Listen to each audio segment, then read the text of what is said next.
Compass podcast. I am your host, Meredith Alexander Coons, and I am super happy to introduce my guest today, who is Professor Lisa Hill, joining me from Australia.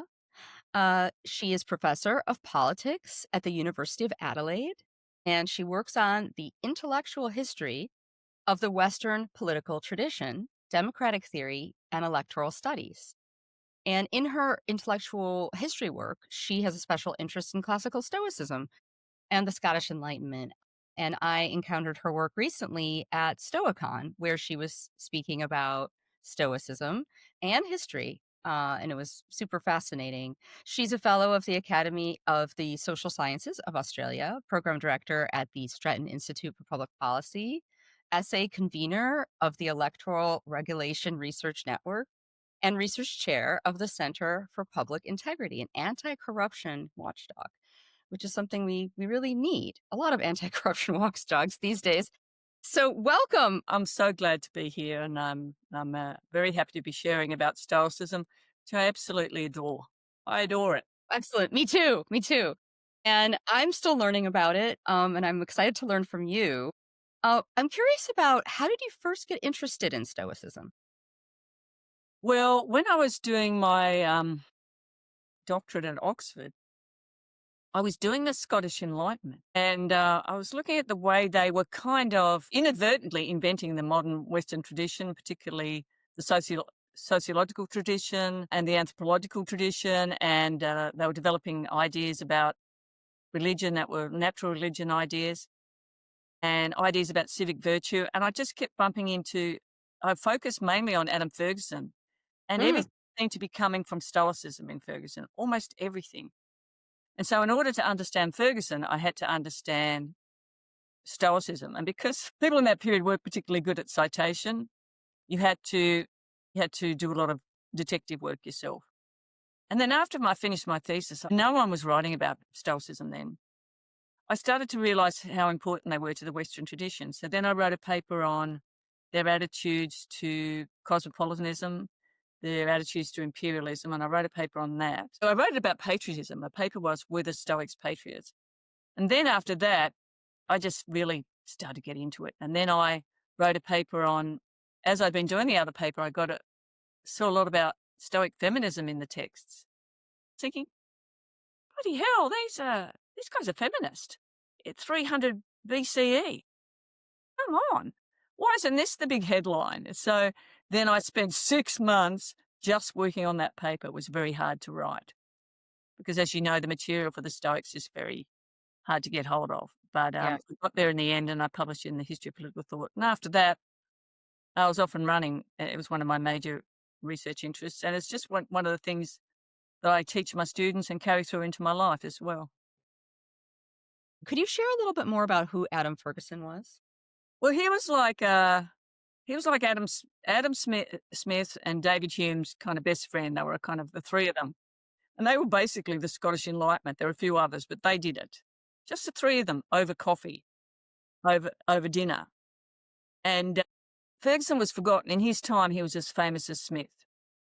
He influenced a lot of people, including Marx and a lot of the early sociologists, but he was forgotten. And so in my thesis, I rehabilitated him and brought him back to public attention. A few people had looked at him, but he'd been kind of ignored. And then after I'd finished, and I sort of don't work on Ferguson anymore, others joined in, and then he was kind of rehabilitated. After a while, I felt like a service to a forgotten soldier, and that he'd been overshadowed by Smith. And I felt bad about it too, because he had some fantastic ideas, but Smith kind of won, and so did Hume. Yes. So what was the question? Just who was Adam Ferguson? Because that's what led you into Stoicism. And well, what did he do with Stoicism? Since I'm just curious, it's the Enlightenment. Around it. He built the idea of a self-regulating universe around it. Autopoiesis, the world self-regulates. This is the whole idea of a market, one of the most important ideas in Western political economy. But he talked about it in every realm of life. Now, that is the foundation for modern sociology, that the world self-organizes. He talked about the way it self-organizes in this very Stoic way. There are these natural laws in the world that caused the world to be perfectly balanced and perfectly poised. It was a natural theology. There was no evil. We didn't need the church. He had been a cleric himself, and he just thought, no, this is not for me. I want to understand. I don't want any more superstition, basically, he said. Forget about the phantoms, was the word he used, and let's just look at the book of nature and see what God's about. So he still believed in God and the design principle, but he took on Stoic theodicy and the natural religion. And from that, the two of them built up an modern social science. Basically, they're the real parents of modern sociology. And then he looked at all the cultural universals in the world. You know, people were bringing back all the books from the voyages around the world. And he was going, yeah, holy crap. People do the same thing everywhere. The leader wears a big hat. People give these gifts. Everybody has some sort of a marriage ceremony. And he started talking about cultural universals. And he started to think the world is one big integrated unit and it's governed by these inherent laws that God has put there. We're all the same. So it's very cosmopolitan. It's very humane. So we took a lot from Stoicism. We took a lot from Stoic conflict theory. Bit of conflict's not bad. It can be productive in the service of other people. Stoic virtues, he was very big on the Stoic virtues. I mean, you name it, everything was Stoic. Wow, wow. You're making me wanna look into Adam Ferguson. I'm not too familiar with him, but of course, Adam Smith, David Hume are very, very well known. So he must have needed a lot of rehabilitation to get him closer to the level where he probably was back in the day. And are you saying that, I mean, I'm curious if you would say that Stoicism influenced some of Smith's work. I mean, kind of the invisible hand is what most people think of when we think of Adam Smith. Is something you would say is relevant from their study of Stoics and Stoicism? Absolutely. Absolutely. And I've written about this. But the thing about Smith was he was also influenced by Epicureanism. So a lot of people don't get this in the Western political tradition. We think of those two schools as being far apart, but that's actually they were conflated within the Western political tradition. So that's where we get the materialistic aspects, the atheistic aspects um, in uh, the Western tradition. But we also get a lot of the Stoicism. There's a lot of Stoicism and Epicureanism in Marx, even. But definitely the idea of the market absolutely came from Stoicism. Also, social science sort of came from Stoicism Hmm. because in order to start doing social science, you had to stop moralizing. Now, in that period, the church still ran the show. Right.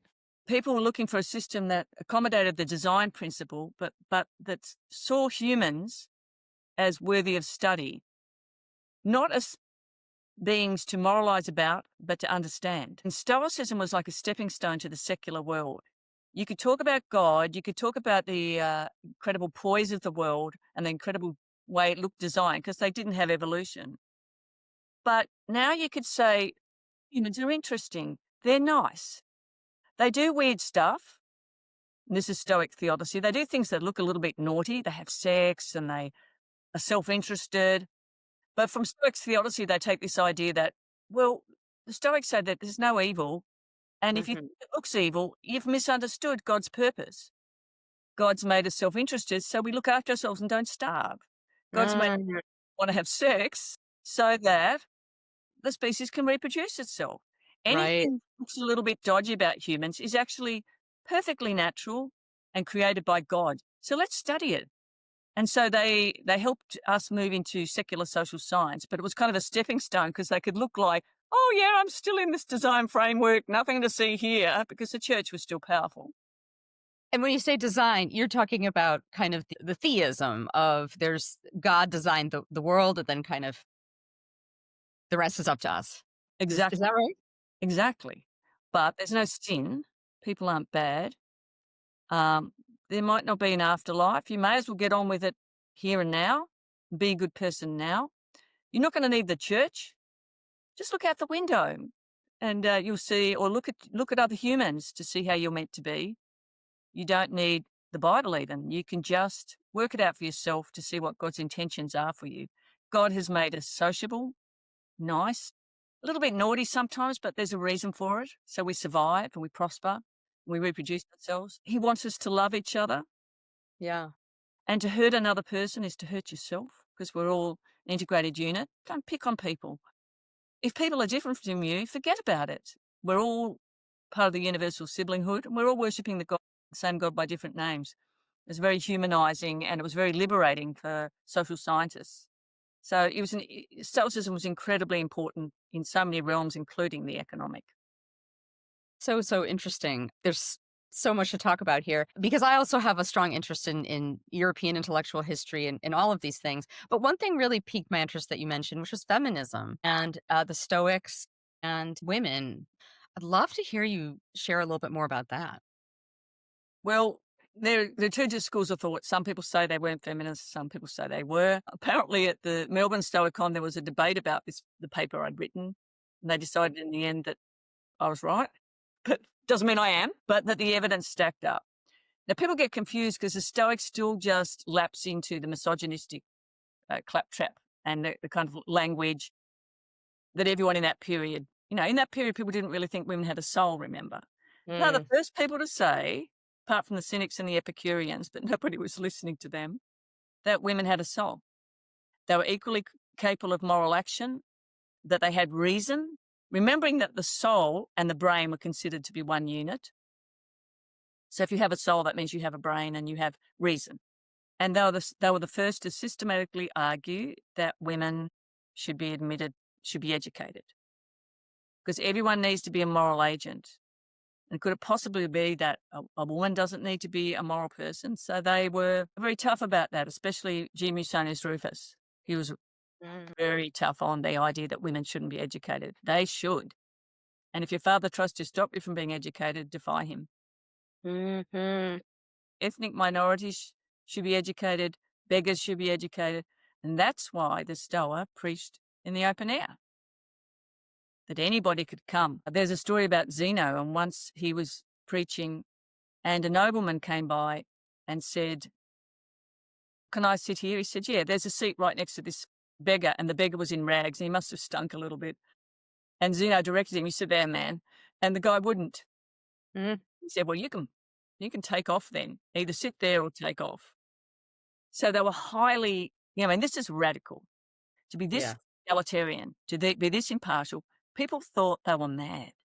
Mm, They actually thought they were mad. And the Stoics used to say, look, if you want to be a good person, get ready for people to laugh at you, because you will seem mad in this day and age. The things we say and believe that are the right things that God wants us to do or nature wants us to do seem mad to some people because they're bigoted. And that's just too bad. And they taught you get ready to be ridiculed, says Epictetus. It's coming your way. right. You have to develop a thick skin. Develop a thick skin, because the only important thing is to be a good person. You've got Yeah. to stick up for the women. You've got to stick up for the poor. You've got to stick up for impartiality. Everyone has a soul, and just because your soul descended into the body of a knight doesn't mean it couldn't have descended into the body of a slave. That's just an accident. Don't make a Yes. big deal of yourself. You're nothing special. They actually say that. I love them. Yeah. I love it too. It's so great. One question sometimes people ask is, well, if they believed that women had a brain, had a soul, and could be educated, could be equal, why don't we have women ancient Stoics that we can point to or learn about? Are there some that you have learned about? No, that there aren't really any identifiable women Stoic philosophers, but women are mentioned a lot as characters that we should admire. Cloelia, who is courageous. So they talk about the virtues as gender neutral. Women have courage. Women should even learn to fight. Musonius Rufus, who said, do you mean to say women don't need to have courage? That would make her more pathetic than a chook, because even a chicken fights for its baby. So you need to teach women to be strong, courageous, and to fight for their children. So they talk a lot about, Seneca talks a lot about his mother and how he praises her for defying his father, for educating herself, because they used to have nice chats. They had a very nice kind of philosophical relationship, and he was glad to have a brainy mother and he could have chats too. So, I mean, really, women were barely allowed outside the house in this period. But in the classical period, we have the example of Hipparchia and Crates, And the Cynics, as you know, are the models for the Stoicism. And that couple was an important model for Stoicism. And the Stoics often mention about how this was a great couple. Wasn't it cool? They just roamed the streets and she was allowed to do philosophy. Because what happened with Hipparchia, as you probably know, is she ran away from home to study with Crassus, but her family were freaking out and Yes. she kept running away from home. So that father said, "Oh, will you marry her so she can be respectable?" Which isn't very nice, but she was happy because she had a huge crush on Crassus, I think. And then they just had their cloaks, their uniform, which Zeno had said men and women should have a uniform. And then they wandered the streets homeless, just living in their cloaks and doing philosophy. But we don't know. There would have been more. There would have been women philosophers in Zeno's time. We think he admitted women to his school, and he talked a lot about a community of wives, the uniform that men and women would wear so that you wouldn't discriminate between them. And there's a good chance that we might have found evidence of women philosophers in his school. But as you know, everything gone, just Yeah. sources. So sad. It is. It's such a shame, and we're just desperately trying to reconstruct all the Greek sources of Stoicism and trying to figure out what they did say and did do and who was there and who wasn't. And but anyway, I love what you just shared. I'd love to learn more about that and read that paper you mentioned because that just sounds like fantastic work. I think this is something that needs more of a spotlight. I also know that you've written a book called Stoicism and the Western Political Tradition. Another book, something I'd also like to read. I wonder if you could share a little bit about the themes of the book and how it was like learning about that topic, Stoicism and the politics of the West, and did anything surprise you as you went through that project? Well, the book was about all the different ways in which Stoicism influenced the Western political tradition. And believe me, they kind of were the Western political tradition along with Epicureanism. People always say Western political philosophy is a footnote to Plato. Bollocks. Plato had a lot of bonkers ideas that could never import into modernity. Forget about it. Noble lies, and some people are made of gold and some aren't, and all this mad stuff. But the Stoics were the real thing. And they were the ones that were brought up into Western modernity during the Enlightenment by people like Kant, Smith, Ferguson, even Mill, even bits of Marx, the feminism, so much of it. The egalitarianism, that idea comes from then. Western egalitarianism comes from Stoicism. Mm. Western impartiality comes from Stoicism. The idea that we're all universal siblings with each other, you shouldn't have ethnic particularism, that is from Stoicism. So many ideas in the liberal Western tradition. The idea of a market, the idea of humans not being evil or bad, that we want to be kind of value neutral about them. Value neutrality, so many values came up. One thing that really surprised me was the influence of Stoicism on John Locke. Mm. Wouldn't have dreamed of, but once I got digging, it was pretty interesting how he got his theory of private property indirectly from Stoicism. Now, the Stoics don't care that much about private property, although Cicero at one point says, "He who doesn't care about his possessions is insane." You need a shirt. And also that there used to be a joke going around ancient Rome, I think, about the Cynics. How do you tell a Cynic from a Stoic? The Stoic's got a shirt on. The Stoics used to laugh at the Cynics for thinking they had to live in a cave to be a philosopher. It's like, you can have a Right, shirt, right. you can have a chiton, they said, to be a Yeah. philosopher. But anyway, from Stoicism, Locke got the idea that you own yourself. And through their theory of proprioception, the way we come to integrate our minds and our bodies, like the way babies do, because he was a pediatrician, Locke. And the Stoics talk about this. It's like we come to be able to look after ourselves, self-preserve, by starting to connect our brain and our body and realizing I'm not connected to other people. In the way that a baby soon learns that it's the one biting itself. It's like, Yeah. oh, that's me. Yeah. And so then we integrate the body and the brain and we realize we're distinct from other people. That's what part of what proprioception is. Not just knowing that when I do that, it's me, but also knowing that I'm not connected to another person. Because when I touch them, I don't get that feeling, this same feeling when I go like that. So he says, this must mean I'm entrusted to myself. This comes from the Stoics. God wants to preserve, we're entrusted to ourselves. And from that, and they intimate that we are self-owners. They say quite a few things about slavery and the use of other people's bodies for yourself. exploiting people is wrong. Living off someone else's labour, says Epictetus, is wrong. So they imply in a lot of different ways, and Stoll says slavery is wrong, it seems, because everyone's a self-owner, an individual and a self-owner. And Locke runs with that idea. If you produce something with this body which you own, you must own the thing you made.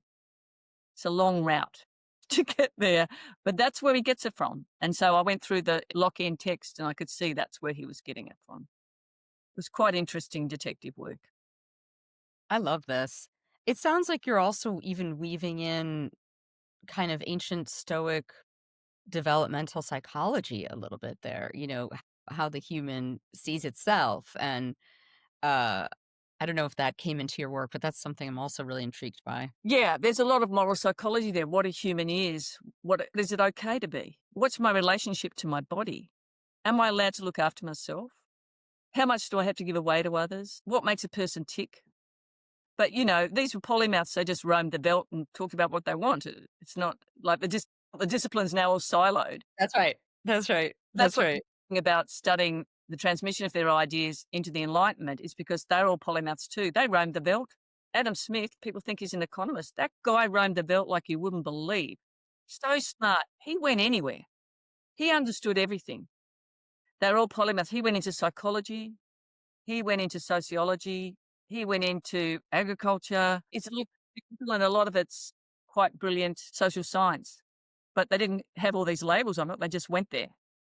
They followed their curiosity, I think, and I think that's also in keeping with a lot of the classical thinkers, following kind of their natural curiosity to get at the heart of things and the things that kind of really, really matter. Think it's sometimes a little sad that we've lost some of that in our academic perspective today, because as you said, there's disciplines. Of course, there's also a lot more human knowledge now than there ever was in those days. So that's probably Yeah, part of it. and of course, I'm sympathetic to the idea of I'm not a great one for interdisciplinary work, but transdisciplinary work or multidisciplinary work. So I do multidisciplinary work, but you got to get a grip on every discipline. You can't pretend to be an expert on everything. Then there was but here now people police the boundaries of the discipline, but then no one did. They just thought, oh, well, Adam Smith, he can do what he likes, and he did. He moved from Yeah. this chair to that chair. He taught in different disciplines. So it's really nice to see them. Yeah, yeah, yeah, agreed. And I know you also worked on Queen Elizabeth I. This is sort of the Renaissance period and her interest in Stoicism. And this is something you spoke about at Stoicon last month. And I just found that super fascinating. Maybe you could talk a little bit about what Elizabeth found interesting in Seneca, because I heard you describe how she translated Seneca's letters and that this was sort of a practice for her and somehow it influenced her. I'd love to hear more about it.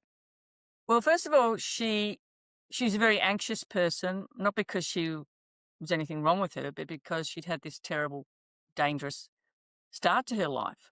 Oh, yeah.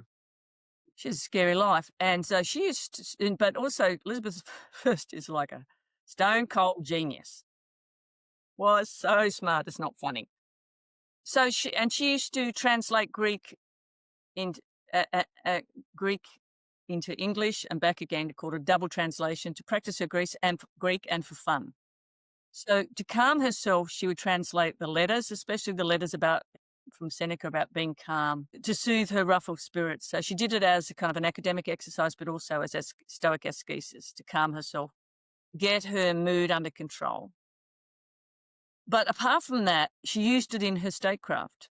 So she used the ascesis in her statecraft to be a good ruler, to not be angry, to not rule by fear. And so if you go through her, she had this Book of Common Sayings where she'd have translations of all the Greeks, of all the Stoic important texts here. And in one of her translations in her Book of Common Sayings, this is a little book that people used to carry around of little handy hints for life. Oh, yeah, I should keep doing that. So like, don't forget, don't be angry, count to 10. And one of the things was, with great power comes great responsibility. I need to emotionally regulate myself. The more, and the Stoics teach this, the more powerful you are, the more magnanimous and clement you have to be. Because when princes rage, there's great suffering. So she would say things like in her Book of Common Sayings, oh no, this was in a speech to the Parliament. I've always had a care to do as Augustus Caesar, who being moved to offence, before he attempted anything, his will to say over the alphabet. Now, that was from his tutor, Athenodorus, who was a Stoic. And so she would, when she was in Parliament, she's always being provoked because there was always men mansplaining, bossing her, and she was smarter than anyone in the room. Mm. And they used to mutter in Latin, and she'd go, "I know, I hear that." I understood that, yeah. People like the Spanish and the Italian diplomats would come in and start muttering in Spanish and Italian. She'd go, "I heard what you said." Or sometimes she'd pretend to not hear what they said and just thought, don't mind me, until she heard everything they were saying. But she also took other teachings from them. You have to rule by love, not fear. She took from Seneca, for a king, the one impregnable defense is the love of his citizens. That's taken verbatim from Seneca. Clemency was this really important value to her. And the Stoics were big on clemency. They were the first to really say it's a gender neutral virtue. Now, in her time, it was still not gender neutral. People always thought it was something that just women did, and a Mm.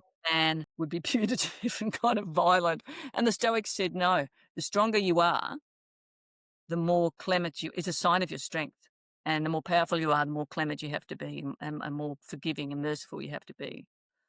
And she would say, look, the prince has got to lead by example. And this comes from Stoicism as well. The mercy of a ruler itself causes shame of wrongdoing, meaning it's a failure of statecraft. If I do something unmerciful, if I have to punish people all the time, I'm not getting it right. People are breaking the laws all the time, and I'm having to punishment. I need to be leading by example and showing the people how to be good citizens. I'm doing something wrong, not them. So if I'm doing a lot of punishments, I'm failing as a ruler. And she also quoted from Seneca, mercy is necessary in all men, but especially honourable in rulers. She adopted the 4 Stoic virtues as her own virtues.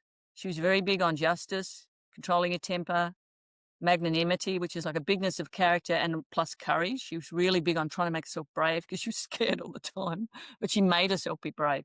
And having wisdom. Wisdom was really important to her as it was for the Stoics. So she had a bunch of portraits of herself painted, the sieve portraits, where she'd be painted with a sieve. Now, some people say that's a symbol of chastity, which it was in her case as well, but it was more a symbol of prudence and wisdom for her. That's why she wanted to be depicted in that way.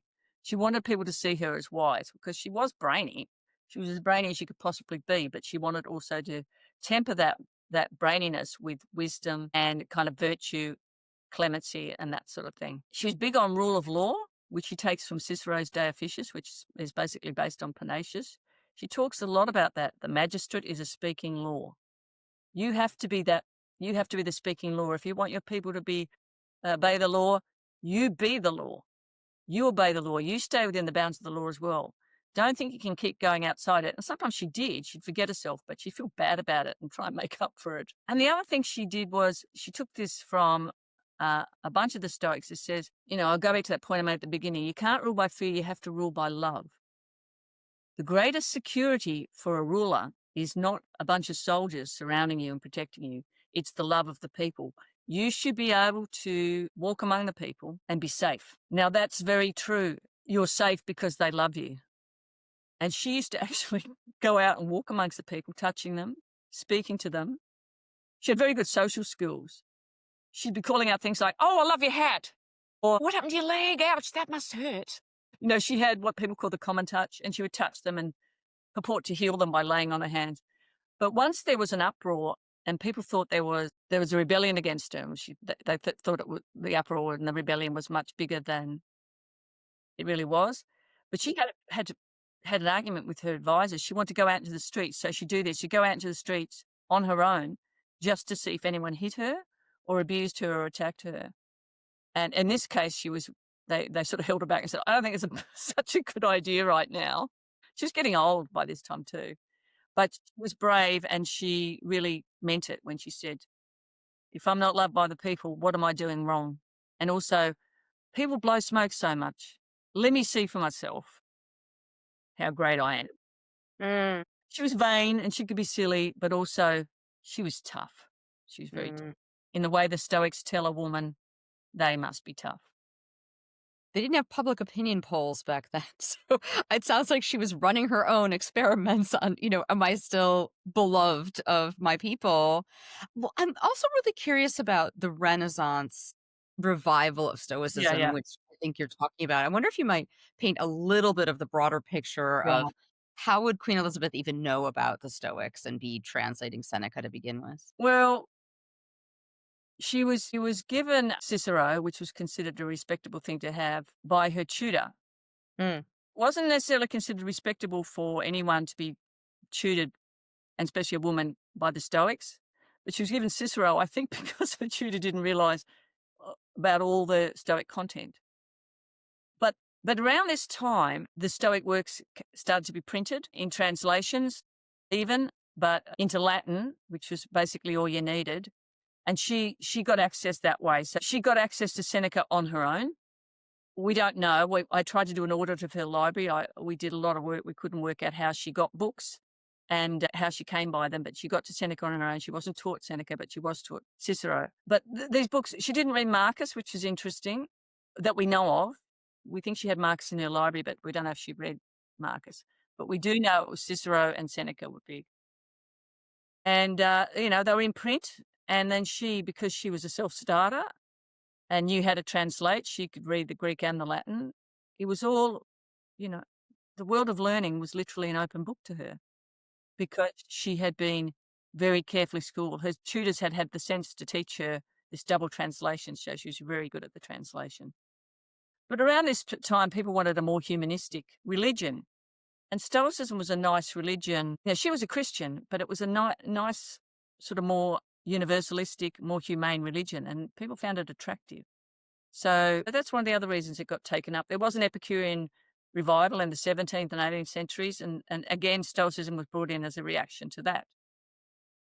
But people just wanted a kind of something else. People who truly believed in the existence of God wanted something that wasn't all about fire and brimstone, or wasn't all about how awful humans were. A lot of people felt that humans weren't awful. And they still believed in the design principle, they still believed in God, but they wanted something a bit nicer. Just as the Stoicism was basically invented by the Stoics as uh, an alternative to the Greek pantheon, which they felt was not conducive to apatheia and ataraxia. These gods are horny, vengeful, interfering, scary, kind of a bit nuts. And let's try out something else that's a bit nicer and a bit more calming. So their religion wasn't full of fear. It helped people to calm themselves. So, and there was an appetite for that, I think, secretly in the Renaissance, but especially in the 18th century. that makes a lot of sense based on the history of the period. And I know you are teaching as a university professor. I wonder if you could share a little bit what it's like to teach students about political philosophy and about Stoicism. And what are your students interested in? My students are really interested in Stoicism. When I say mine, in every batch, there's a bunch that go nuts for Stoicism. And there's always a little cohort of them that want to be Marcus Aurelius. They decide. You'd be amazed at the extent to which people want to be good. And when you teach them that the Stoics were the basis for the Jedi warriors, you teach them about, I teach them about how important it is to think for yourself and how the Stoics say, you've got to think for yourself. And it's your job to be a good person. You're there to help other people, not to be a barnacle on the arse of society, to be one of the solutions. And people find this inspiring. They're studying politics mainly because they want to work in government, they want to be politicians, but some of them really just decide they get real fire in their belly. They want to be a good person, they want to be a virtuous person in the Stoic mold, which is a very safe way of being virtuous. It doesn't harm anybody. And they don't moralize, they just try and personify. And I find that inspiring. Sometimes I get a little bit worried. Sometimes I have to say to people, like, tone it down. You don't have to do medicine if you're not that interested just because you feel like you could be more useful. Maybe just do what you Yeah. like. Just be a good person. You be a good person just when you help someone off the bus. That's being a good Stoic. Right, Right. right. They're kind of able to grow their character. That's the core of it. Actually, I can't let pass what you just said about the Jedi because there's a lot of Star Wars fans in my life. Right. The OG Star Wars. And what did you mean about the Stoics influenced the Jedi? Well, when what's his first name? Lucas. George Lucas. He was writing the script for the first Star Wars with a philosopher, Joseph Campbell. And Oh, then I read yes. an interview with Joseph because I was lecturing my students about the Jedi and talking about how the Jedi don't get married. You don't get attached to people. You roam the universe. And if the Empire's bad, well, you fight the Empire. You don't care what people think. There's only 5 of you. You don't care. You can vanquish them all. And if you get killed, big deal. And then I said to them, they're a bit like the Jedi. The Stoics are a bit like the Jedi. And then I thought, because my son was right into Star Wars at that point. And then I just had this like, hang on a minute. I wonder if they are based on the Jedi. So then I went and did a bit more research, and that's what I discovered, that they were. Based, the warrior sage.